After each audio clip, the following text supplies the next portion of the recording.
Ali Abdullah Saleh, the autocratic former president of Yemen who led the country for 3 decades and held sway over its politics for years afterward, was confirmed to have died Monday after reports of fighting between his supporters and the Houthis, Yemeni rebels with whom he had been previously aligned in an ongoing civil war. Saleh was one of 4 autocrats ousted during the Arab Spring pro-democracy protests that began in Tunisia in December 2010 and eventually gripped much of the Middle East and North Africa.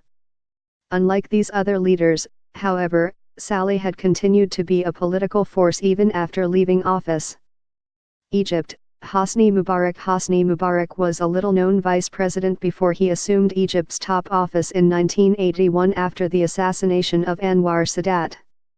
Despite his low profile, Mubarak soon displayed skill at deflecting political unrest at home and positioning himself as a key ally of Western powers. Mubarak ruled with an iron fist, and his regime was notorious for human rights abuses and corruption. The Arab Spring reached Egypt in January 2011, and Mubarak was ousted from office after an 18-day revolution that centered on Cairo's Tahrir Square. 2 months later, he was the first autocrat to face trial in the wake of the Arab Spring, and he was charged with complicity in protesters' deaths and the theft of state money. Initially, Mubarak was sentenced to life in prison alongside his interior minister and 6 aides. However, his fortune has ebbed and flowed with post-revolution political changes in Egypt. He was first moved from prison to a hospital because of concerns about his health. In 2014, a court cited technical flaws in his prosecution to dismiss charges related to the death of protesters. In March, Mubarak, who is now 89, was freed from hospital detention and moved to his mansion in Heliopolis, an upscale northern suburb of Cairo.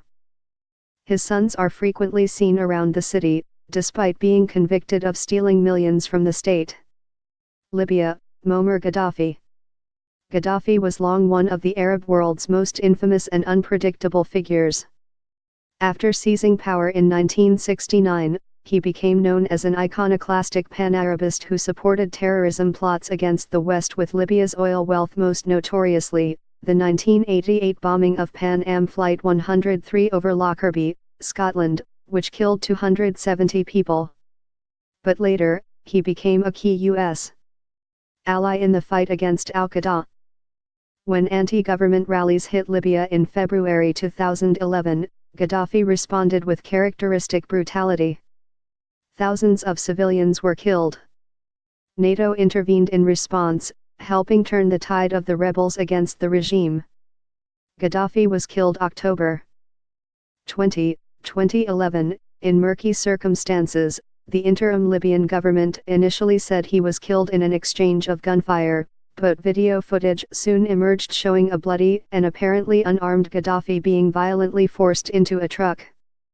Many Western powers were dismayed by Gaddafi's violent death, as they had hoped that he could be placed on trial. His family's grip on Libya has dramatically loosened since his death, with his sons living in exile or in jail. However, with the country still engulfed in post-revolution political turmoil, a cousin, Ahmed Gaddaf al-Dam, has pushed for reconciliation.